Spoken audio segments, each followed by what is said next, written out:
వర్తమానం వార్తలకు స్వాగతం. నేను మీ ఉదయ్ కుమార్. నేను మీ భాష. ఈరోజు వార్తల్లోని ప్రధానాంశాలు. గాజా ఆసుపత్రిపై ఇజ్రాయెల్ బాంబు దాడి, 4 జర్నలిస్టులు సహా 20 మంది పౌరులు మృతి. హైదరాబాద్లో ఇంటర్నెట్కు తీవ్ర అంతరాయం.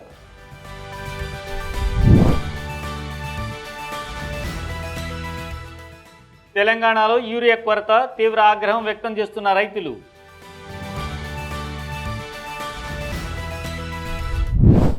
గాజాపై ఇజ్రాయెల్ తన దమనకాండను కొనసాగిస్తూనే ఉంది. రోజు పదుల సంఖ్యలో ప్రజలను చంపేస్తూనే ఉంది.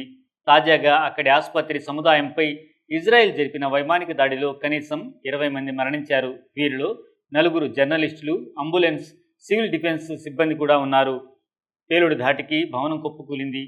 దాడి తీవ్రతకు బూడిద, పొగ, శిథిలాలు గాలిలోకి ఎగిశాయి. ప్రజలు కేకలు వేస్తూ సంఘటనా స్థలం నుండి పారిపోతున్న దృశ్యాలు మనకు వీడియోలో కనిపిస్తున్నాయి. ఇజ్రాయెల్ దాడిలో మరణించిన జర్నలిస్టుల్లో అసోసియేటెడ్ ప్రెస్కు చెందిన అబూ దకా, అల్ జజీరా ఛానల్కు చెందిన ముహమ్మద్ సలమా, రాయిటర్స్కు చెందిన హూసమ్ అల్ మస్రీ, మోజ్ అబూ తహా, అహ్మద్ అబూ అజీజ్ ఉన్నారు. రాయిటర్స్ ఫోటోగ్రాఫర్ హతేమా ఖలీద్ కూడా గాయపడ్డారు. ఇజ్రాయెల్ సైనికులు ఈ దాడిలో డబుల్ ట్యాప్ వ్యూహాన్ని అనుసరించారు. ఇక్కడ మొదటి క్షిపణి దాడి చేసిన వెంటనే రెస్క్యూ సిబ్బందిని లక్ష్యంగా చేసుకుని రెండవ దాడి జరిగిందని CNN తెలిపింది.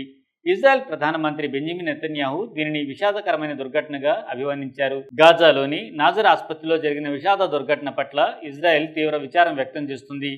జర్నలిస్టులు, వైద్య సిబ్బంది, పౌరుల మృతిని ఇజ్రాయెల్ విలువైనదిగా భావిస్తోంది అని అన్నారు. ఫారిన్ ప్రెస్ అసోసియేషన్ ఈ దాడిని ఖండించింది. దాదాపు 2 సంవత్సరాల క్రితం గాజాలో యుద్ధం ప్రారంభమైనప్పటి నుండి అంతర్జాతీయ జర్నలిస్టులకు ఇది అత్యంత ప్రాణాంతకమైన దాడి అని BBC తెలిపింది. మార్చిలో ఇజ్రాయెల్ దళాలు దక్షిణ రఫాలో 5 అంబులెన్సులు, 1 అగ్నిమాపక వాహనం, 1 UN వాహనంతో సహా అనేక రెస్క్యూ వాహనాలపై కాల్పులు జరిపాయి. పాలస్తీనా రెడ్ క్రెసెంట్ సొసైటీకి చెందిన 8 మంది సభ్యులు, 5 పౌర రక్షణ సిబ్బంది, 1 UN ఉద్యోగితో సహా కనీసం 15 మంది సహాయక కార్మికులు మరణించారు. ఆమ్నెస్టీ ఇంటర్నేషనల్తో సహా మానవ హక్కుల సంస్థలు ఈ సంఘటనలపై స్వతంత్ర దర్యాప్తు పిలుపునిచ్చాయి. అంతర్జాతీయ చట్టాన్ని తీవ్రంగా ఉల్లంఘించాయని పేర్కొంటున్నాయి. మరోవంక మానవతా సహాయాన్ని ఇజ్రాయెల్ అడ్డుకోవడం గాజాలో పరిస్థితులను మరింత దిగజార్చింది. చాలామంది ఆకలి, పోషకాహార లోపంతో మరణిస్తున్నారు. వైద్యులు, సహాయక సంస్థలు, మానవ హక్కుల సంఘాలు గాజా కరువు అంచున ఉందని హెచ్చరించాయి. గత పక్షం రోజులుగా హైదరాబాద్లో తరచూ ఇంటర్నెట్కు తీవ్ర అంతరాయం ఏర్పడుతుంది. దీనికి కారణం విద్యుత్ అధికారులు కేబుల్స్ను కట్ చేయడమేనని అంటున్నారు. విద్యుత్ బోర్డు తెలంగాణ హైకోర్టు ఆదేశాలను ఉల్లంఘిస్తుందని cellular operators association of India తెలిపింది.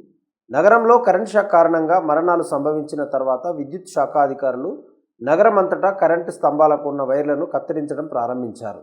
హైదరాబాద్లోని అనేక ప్రాంతాలలో TGSPDCL సిబ్బంది చట్టవిరుద్ధంగా కేబుల్స్ కట్ చేయడాన్ని cellular operators association of India తీవ్రంగా ఖండిస్తుంది.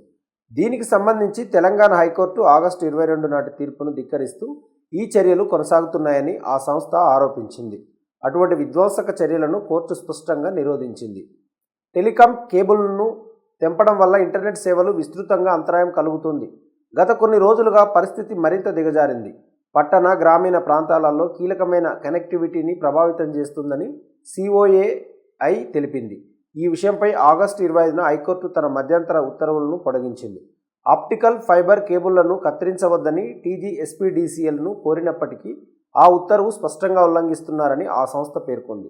బంజారాహిల్స్, కుక్కట్పల్లి, మాదాపూర్, కొండాపూర్, అప్సిగూడ, చంపాపేట్, మణికొండ, సికింద్రాబాద్, కొంపల్లి వరకు ఇంటర్నెట్ ఫైబర్ను కత్తిరించినట్లు COAI తెలిపింది. ఇంటర్నెట్ను అందించడం కేవలం ఒక సేవ మాత్రమే కాదు, ఇది నేటి డిజిటల్ యుగంలో ఒక ప్రాథమిక హక్కు అని COAI సంబంధిత వారందరికీ గుర్తు చేయాలనుకుంటుంది అని ఓ ప్రకటనలో తెలిపింది.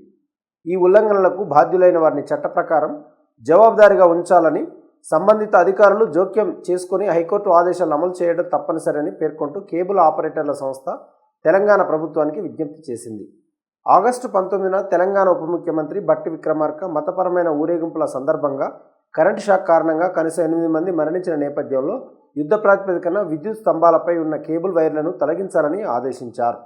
గత ఏడాది కాలంగా కేబుల్ ఆపరేటర్లకు ఇప్పటికే అనేక నోటీసులు జారీ చేశామని, తగినంత సమయం ఇచ్చామని, కానీ వారి నుండి స్పందన లేకపోవడం వల్ల ప్రజా భద్రతకు ముప్పు వాటిల్లిందని బట్టి విక్రమార్క పేర్కొన్నారు. అయితే రెండు వర్గాల మధ్య నెలకొన్న ప్రతిష్టంభన ఇప్పుడు హైదరాబాద్లో ఇంటర్నెట్ అంతరాయాలకు దారితీసిందని బట్టి విక్రమార్క పేర్కొన్నారు. యూరియా కొరతతో తెలంగాణ సతమతమవుతోంది. ప్రాథమిక వ్యవసాయ రుణ సంఘాల వెలుపల గంటల తరబడి క్యూలో నిలబడ్డ రైతులు తమకు తగినంత యూరియా అందడం లేదని ఆరోపిస్తున్నారు. ఈ క్రమంలో రాష్ట్ర ప్రభుత్వంపై చాలామంది ఆగ్రహం, నిరాశను వ్యక్తం చేశారు. ఎరువులు పొందడానికి నిన్నంతా రైతులు గంటల తరబడి క్యూలో ఓపికగా నిలబడి ఉన్నట్లు చూపే దృశ్యాలు సోషల్ మీడియాలో వైరల్ అయ్యాయి. ఒక వీడియోలో సంగారెడ్డి మండలంలోని ఇస్మాయిల్ ఖాన్పేట పిఎస్సిఎస్ వద్ద 1/2 కిలోమీటర్కు పైగా క్యూ ఉంది. యూరియా తీసుకోవడానికి రైతులు తరలి రావడంతో స్వల్ప ఉద్రిక్తత నెలకొంది. ఫలితంగా అధికారులతో ఘర్షణ జరిగింది. మహబూబాబాద్ జిల్లాలోని గూడూరు మండలంలో రైతులు పిఎస్సిఎస్ కేంద్రం ముందు యూరియా తీసుకోవడానికి వర్షాలను తట్టుకుంటూ నిలబడ్డారు. 10 రోజుల నుండి నా పంటలకు యూరియా వేయాలనే ఆశతో నేను కేంద్రానికి వస్తున్నాను, కానీ అధికారులు మమ్మల్ని మోసం చేస్తున్నారు అని ఒక మహిళా రైతు స్థానిక మీడియాతో తన నిరాశను వ్యక్తం చేశారు. మరో వృద్ధ మహిళ మాట్లాడుతూ, నాకు 3 ఎకరాల భూమి ఉంది. నేను 2-3 రోజులుగా కేంద్రం బయట కూర్చున్నాను, ఇంకా యూరియా అందలేదు అని ఆమె అన్నారు. దుకాణ యజమానులు దోపిడీ చేస్తున్నారని ఆరోపిస్తూ సంగారెడ్డి జిల్లాలోని పుల్కల్ గ్రామ రైతులు ప్రదర్శన నిర్వహించారు. దుకాణదారులు అదనంగా 40 రూపాయలు వసూలు చేస్తున్నారు. దానికి బదులుగా మాకు ద్రవ యూరియా లభిస్తుంది. ఈ బాటిల్ మా పొలాలకు సరిపోదు అని ఒక రైతు అన్నారు. ఆగస్టు 20న కేంద్ర రసాయనాలు, ఎరువుల మంత్రిత్వ శాఖ తెలంగాణకు 50,000 టన్నుల యూరియా సరఫరాకు ఆమోదం తెలిపింది. ఇది రాష్ట్రం యూరియా కొరతను అధిగమించడానికి సహాయపడుతుందని భావిస్తున్నారు. మరోవంక యూరియాను దారి మళ్లించడం ద్వారా రేవంత్ రెడ్డి ప్రభుత్వం కృత్రిమ కొరత సృష్టించిందని BRS working committee president KT Ramarao ఆరోపించారు. యూరియా దొరక్క ఇబ్బందులు పడుతున్న రైతులను వారి మానాన వారిని వదిలేసి బీహార్లో రాహుల్ గాంధీ ఓటర్ అధికార యాత్రకు సీఎం రేవంత్ రెడ్డి ప్రాధాన్యత ఇవ్వడాన్ని కేటీఆర్ విమర్శించారు.